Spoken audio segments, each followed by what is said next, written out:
My good mate, he's just sorting his paperwork out, and his ice cream, my word. We've got everything here, bar money, haven't we, David? Yeah. Yeah, the BBC never pay us. Mind you, I think we've got it wrong. Surely the BBC is British North Borough Council, isn't it? Yeah. The British Bias Broadcasting Corporation, which is so true. Anyway, I think here we are, David. Here's your first one coming in. Over to you, my good mate. Thank you, Mr. Bradbury. Apparently Mr. Bradbury's getting into the commercial world now. He's now selling himself as promoting the society. Fat advertising fee. Right, back on the ring events. And back with the commercials, mainly the smaller ones, the rigids. We've seen the six-wheelers and the articulated track units and trailers, etc. this morning. And now we see a very, very nice display of four-wheelers coming into the ring. First of all, coming round to see me now. The gaps in the presentation are valid today, because I'm eating an ice cream as well.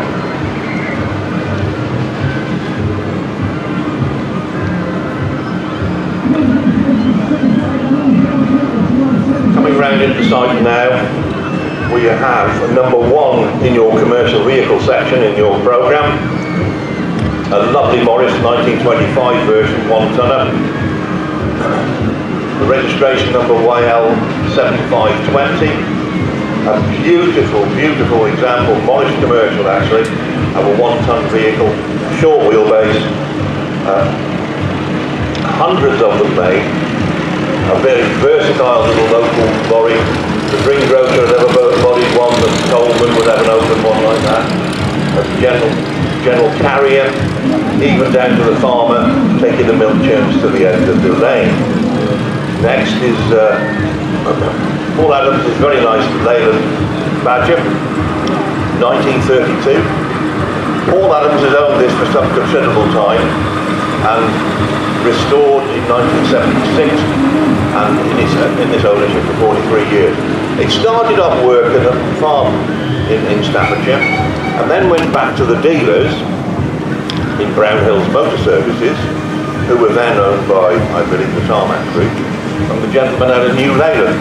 This stood there, and then they preserved it. It was sold on to Paul, and now in his stewardship and looking after it there, a very, very fine example. A 1936 model Albion coming up, KL127, cab over version. Get what we call a bonneted version as well. Same driver for 27 years. Was commandeered by the army with the same driver from 1940 to 43, and then passed back into general haulage, owned by Alan Williams, a local man from Middle Shropshire.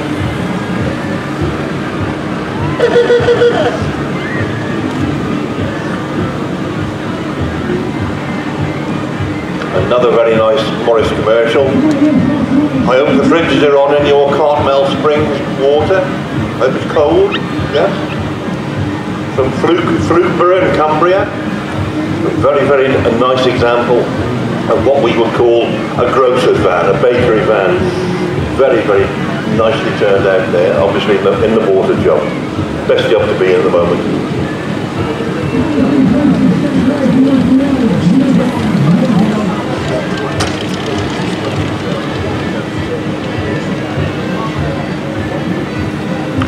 Right, here we go. Another special one for me, CBO 140. Used to be owned by Bill Capper at Wellington, still in his colours. And of course, it has another owner, but he's kept it in Bill Capper's livery, WJ Capper Transport. It's fully restored with a Gardner engine. It was purchased from the Capper family and kept in the livery of Bill Capper in remembrance of it, so there you go. Tommy Williams is 1945 Bedford. Originally owned by a flour mill from Ely in Cambridgeshire. Nice little short wheelbase tipper.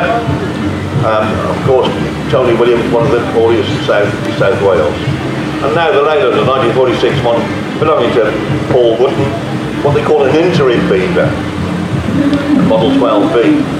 All of his 20 years working life was spent delivering beers for Beverley Brothers, the Eagle Brewery in Wakefield.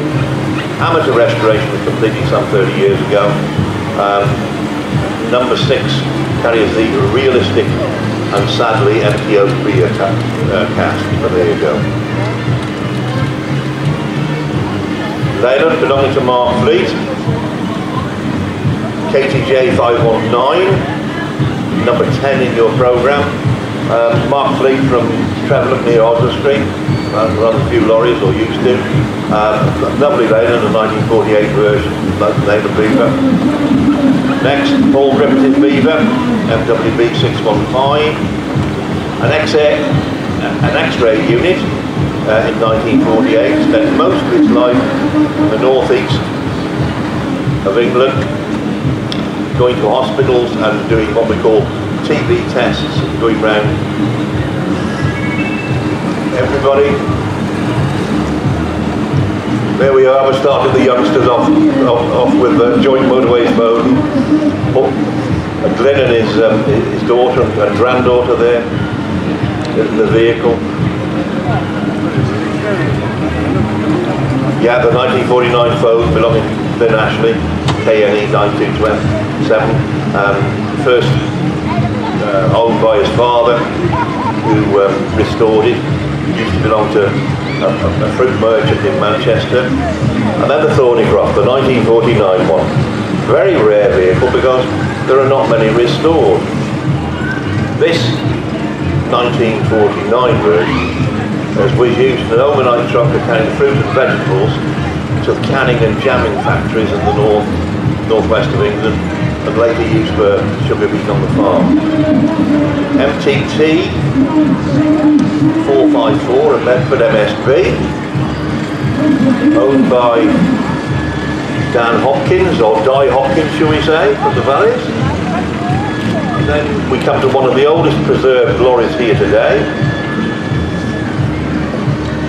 a Guy Otter flatbed, a 1950 version, found on a Herefordshire farm in the mid-1970, restored over 3 years, and it's been shown ever since, and I would say it is one of the oldest restored on the ground today. Simon Wilson with his Bedford, his K-type. Notice some single wheels at the back, that would denote the weight, in other words, be 2 to 3 tonner instead of a 5 or a 7 tonner, that's the others are. XWD truck, then a coal lorry in Sheffield for its working life, restored in 2000, here we go. And probably a very nice restoration here, very unusual, the Butler's Bitter, Pride of the Midlands, Leyland Comet 90, LDA 601. Just been finished restoration in the last 2 years, owned by Clive Tench from Wenlock, and it was new to Butler's Brewery, the Springfield Brewery in Wolverhampton. As you can see, it's got a quite unusual cab. It's a coach-built cab, although it's recognisable by the Leyland 90 grill and tin work at the front there. But this would have to have a bigger cab because they usually carried a couple of draymen and the driver. Another Leyland Comet that's just come by me now, belonging to David Ellis Jones, GKG 977, a Leyland, obviously a Comet 90. It's originally worked out in the quarries in mid-Wales. It's been owned new since, since it was bought. In other words, the driver is the owner and he's had it since new, Mr. Ellis Jones. Robert Moore from Sheffield with his O-type Bedford. In other words, O or OB or OLBD, whatever the designation was. A very standard short wheelbase tipper. Usual thing, the standard tipper was a, probably factory built or what we call commercially built by Awesome. The standard tailboard and swinging backboard.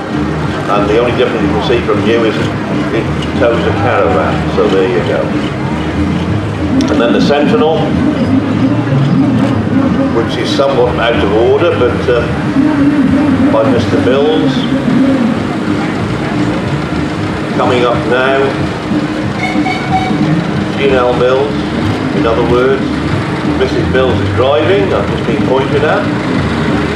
Built in Shrewsbury, and it was built with Mr. Lindsay Parkinson, engineers in London, and used after a Northern Carrier in Norfolk before a 10-year restoration. And currently in their livery, G&L Mills from Montford Bridge. The 1953 phone belonging to Nathan Shaw from Market Drayton. Lovely phone, a DG they call it.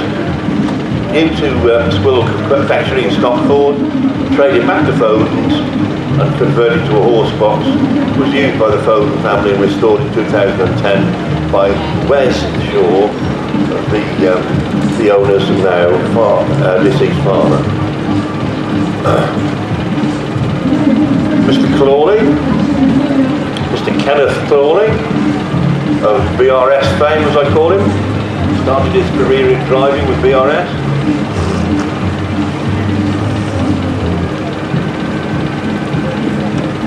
He has a lovely little Fords from 1954 NUI 818.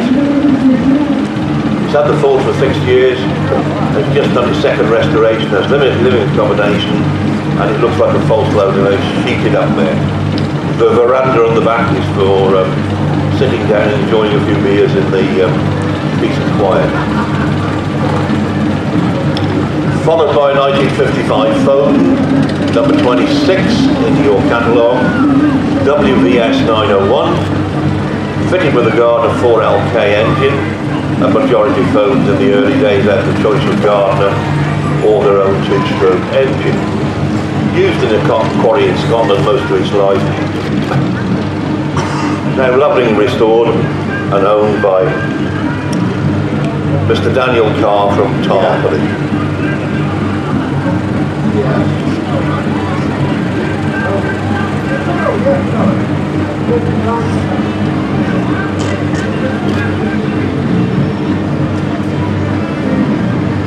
And now Bertie the Bus. Bertie the Bus, it was called, the red bus, by my grandchildren many years ago. It is a comma, 1956 Avenger body. SLO 24 is the registration number. Owned by Tony Samires Lear from Chesterfield. It was built for the GPO, especially for what we call telecommunications and transmitting reports from all sporting events in the UK and around the world. Obviously, all we need now is the telephone and a laptop and WhatsApp or what's in, how's up, I don't know, I'm sure. Brian Leake has just gone by in the Leyland Comet, PUJ 703, a Shropshire registered vehicle, used to be owned by Dean N. Morgan of Bishop's Castle, formerly of Craven Arms as well. Craven Arms was the last place. This is one of 6 which was ordered with box fans to carry mattresses for South Wales. As I say, it's been restored into his livery of what it was there. The ex-Shipston's Brewery phone, the 1958 version, S21, an FG, four-wheeler, owned by Henry Maiden from Telford. Henry himself is in the passenger seat taking some air. It's ex-Shipston's Brewery. G&L Mills again with a FT37, a 1958 Albion, lovely restored. It was built for BRS and Carlisle Depot before it was sold to Hodgson the Leeds and found a delicate set built over a 8-year period in their livery again. Lovely little Bedford here. A Bedford D3 as they called it. A lovely little horse box as it is. I wouldn't fit it with a 300 diesel engine and the Tiverton horse box, Tiverton motor bellies. I knew it was restored by them, etc. etc.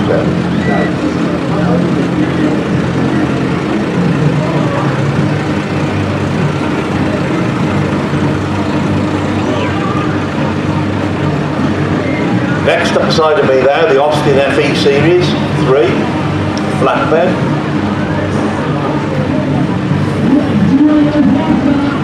With a coach-built cab, it was built into a furniture remover's body, or removal haulage, and spent most of its working life in Cumbria. Obviously, the van body was taken off it, hence the reason why the cab looks as it is. Quite an old-fashioned design.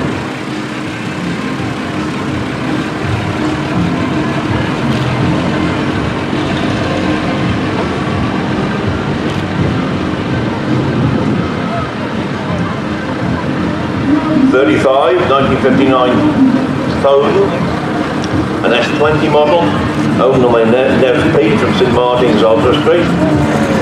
It was a brewery vehicle, New Man's Brewery, Whitechapel in London. Nev has lovingly restored it. I believe it came from a circus or fairground organisation. And then a 1959 149 EV, a TS3 Comma, owned by Vince Swain. Purchased by an Essex farmer in 1959 and used for 10 years only for transport of sugar beet until it was parked up in a barn in 2014. Glenn brought it and put on the body, which is all, well, it's a horse box actually, but he does have a living accommodation in as well. Lovely Foden here, number 37 in your programme, a 1959 S21 model. Supplied to British Railways in Stoke-on-Trent. It's fitted with a Gardner 5-cylinder engine, 5LW engine, 100 horsepower. It was restored in 2016 after 30 years in a barn. Apparently, British Rail had quite a few of these Fodens, both in what we call tractor unit stroke, ballast tractor form and load carriers. Mr. Devine's 1959 Dodge, just gone by. LED cab, 7.5 ton, 7 ton drop side. Then before me now, the Ford 10s belonging to Andy Price from Shrewsbury, USK 112. It's first owned by a builder in Stock Market, Drayton Way, built in 1980. Then a breakdown and restored in 1990 as a tipper. Now, Mr. Weaver's 7. Now, this is owned by Lewis Weaver's family. Lewis is the section secretary for the commercials. And it has a Bedford 350 engine, a 6-speed David Brown gearbox, restored in 2018. Very nice example of a 7. Quite a rare vehicle, really, 1961 version. Graham Mellor with his 1962 AEC Mandator, 3GA Fara, which was built for the MOD and spent 5 years at the Road Research Laboratory, then sold and stored until the 50s. Originally restored by Bill Robbins and then it's been in preservation ever since. Mr. Barry Stokes' Foden, a 1962 version now coming by me, the red one, an S20. Ex-Shipston's Brewery, and now just painted, no sign writing on it, but there we go.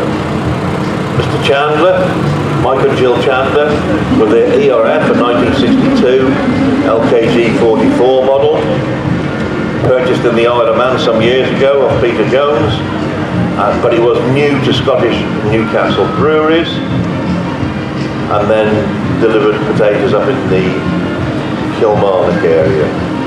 Now the Ford 10s, a new one this year. As it stands now, it's hold it there. Bit of history here because local sort of sign writing. I don't think it was the original owner, but this lorry has only done 53,000 miles from new. This Thames Trader 7-tonner would have been the equivalent of the Bedford TK in the 60s and 70s. And it was obviously one of the first lorries that I drove when I left school. And the next one is another Ford 10s, 8-stud wheels owned by John Carpenter, CCP 484D.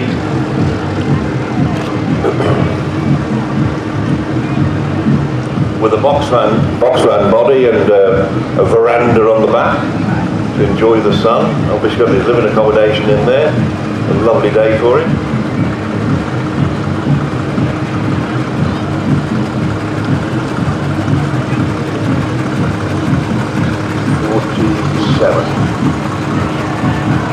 Fluid Ellis Transport with a 1965 Comma, the DEY 467C, Anglesey registered. He bought it in Ross and Wye. It was rebuilt by John and Neil Bowie. Obviously, it's owned by Emrys Ellis, and Fluid Ellis Transport from Glasfryn, up by up in Wales, up in Wales there. They're still in transport today.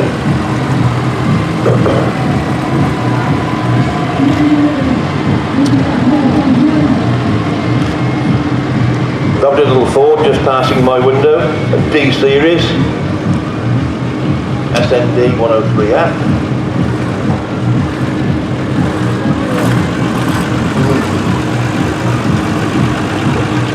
Number 51, the Albion just going by, owned by Lewis Weaver.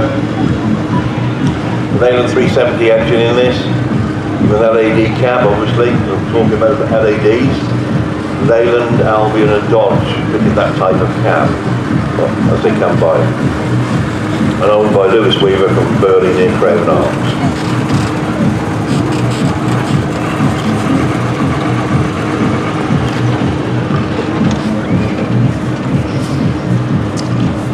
Nice 7 here in 1969, 13.4. A good seller in its time, sold quite a number of these vehicles. 4-wheel flat with a sheeted load. And used for a year when new and stored and restored over the last 3 years. A nice example there. Then of course, the original Comma, 1969 version, owned by Martin Conrad, from Leamston, Herefordshire. TS3, what we call the maxi load, one of the first 16 tonners in 1966 to come out. This is obviously a later one. Yeah. Bedford J4L, owned by Nick Onions, supplied new to a local Shropshire builder by Greenhouses at Shrewsbury. It had a carrying capacity of 8.5 tons, that's why they bought it. Looked very well. BMC 1969, owned by Cliff Dunbabin. It's a Leyland Laird, they called it. Part of the Leyland range. BMC came under that, one or two others. An LR 1160, 11 tons in other words. Originally it had a cherry picker on it with the MOD in Scotland, and then used at Machrihanish Airport, then restored in 1994.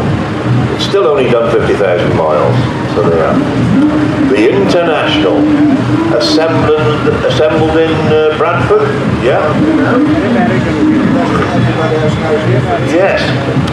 As far as we know, they brought over to this country an International and a tractor factory in Bradford. And this is where they were assembled. That's it. Apparently my Lord and Master tells me it was an old Jowett factory. And quite an unusual appearance because it's got artillery wheels, as we call it. It is a rather nice vehicle. Quite a few of them were actually assembled there. They didn't take off that well, but what did was sold. Now then, VJ himself, Mr. Garman. He's not driving, he's probably in attendance at the beer tent. His DG6 timber tractor, FAW 271. And what a history that's had in the Shropshire and Shropshire borders. It was new to B&J Davison at Bucknell. It originally went to Scotland, came back to John Garman's, came back to Shrewsbury. John Onions restored it. Les Morgan bought it. And then of course, comes up for sale again and it goes back into John's care and attention. So John would have been one of the original users of B&J Davis. No. ERF belonging to, no, we're not an ERF, can't be.